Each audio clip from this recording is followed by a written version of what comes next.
பிள்ளைகளுக்கும் உங்களுக்கும் பிரச்சனை வராமல் இருக்க அபிராமி தான். அபிராமி பிடிச்சிக்குங்க. செல்வி சொல்லலை, அபிராமி பற்று கொடுத்தது. பாடல் 40, பாடல் 59, பாடல் 75 விடாமல் சொல்லுங்கள்.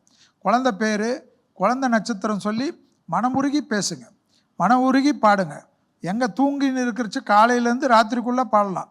ஸோ கோயிலில் உட்காரணும், பூஜை ரூமில் உட்காரணும், குளிக்கணும், இதெல்லாம் சம்மந்தம் கிடையாது. எப்போ பக்தியோட தெய்வத்தை பற்றி சொன்னாலும் அனுகூலம் ஏற்படும். மகர ராசிக்காரர்கள் உடற்பயிற்சி விட்டு விடாமல் இருந்தால் 2024ஆம் ஆண்டு அஷ்டலட்சுமி கிடைக்க செய்யும் ஆண்டு. பெரியவர்களை ஜாக்கிரதையாக பார்த்துக்குங்க. பெரியவர்களிடத்தில் பாயாதீர்கள். நல்ல நேரத்தில் நீ எனக்கு என்ன செஞ்சேன்னு போய் வம்புக்கு வைக்காதீங்க. பெரியவர்கள் மனசு நோகடிக்கக்கூடிய அமைப்பு செய்யக்கூடிய மகர ராசிக்காரர்களுக்கு நான் சொன்ன எந்த நல்ல விஷயமும் நடக்கும்னு கேரண்டி கிடையாது. கெட்டது நடந்தால் நான் பொறுப்பு கிடையாது. பெரியவங்க கிட்ட உஷாராக இருங்க.